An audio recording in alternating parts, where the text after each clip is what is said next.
जिवंत देव, जो पवित्र प्रभू येशू ख्रिस्त याच्या नावाला धन्यवाद देऊ. पावलाचे तिमोथेला पहिले पत्र याचा 6वा अध्याय 3ऱ्या वचनापासून मी आपल्यासाठी वाचतो. खोटे शिक्षण व खरी संपत्ती ह्याविषयी जर कोणी अन्य तऱ्हेचे शिक्षण देतो आणि आपल्या प्रभू येशू ख्रिस्ताची जी सुवचने ती व सुभक्त्यानुसार जे शिक्षण ते मान्य करीत नाही, तर तो गर्वाने फुगलेला आहे. त्याला काही कळत नाही. तो वादविवाद व शब्दयुद्ध ह्यामुळे वेडा बनला आहे. यापासून हेवा, कलह, अपशब्द, दुसऱ्या विषयीचे दुष्ट संशय ही उत्पन्न होता.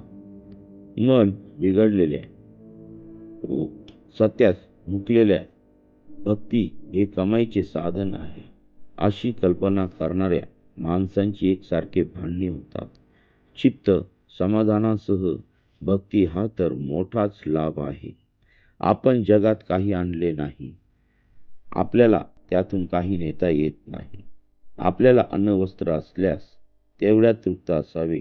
परंतु जे धनवान होऊ पाहतात ते परीक्षेत, पाशात आणि माणसांना नाशात व विध्वंसात बुडवणाऱ्या अशा मूर्खपणाच्या व बाधक वासनात सापडतात. कारण द्रव्याचा लोभ सर्व प्रकारच्या वाईटाचे एक मूळ आहे. त्याच्या पाठीस लागून कित्येक विश्वासापासून बळगले आहे आणि त्यांनी स्वतःच पुष्कळशा खेदांनी भुसकून घेतले आहे. वाचलेले वचन देवापाशी आशीर्वादित करो. आमेन.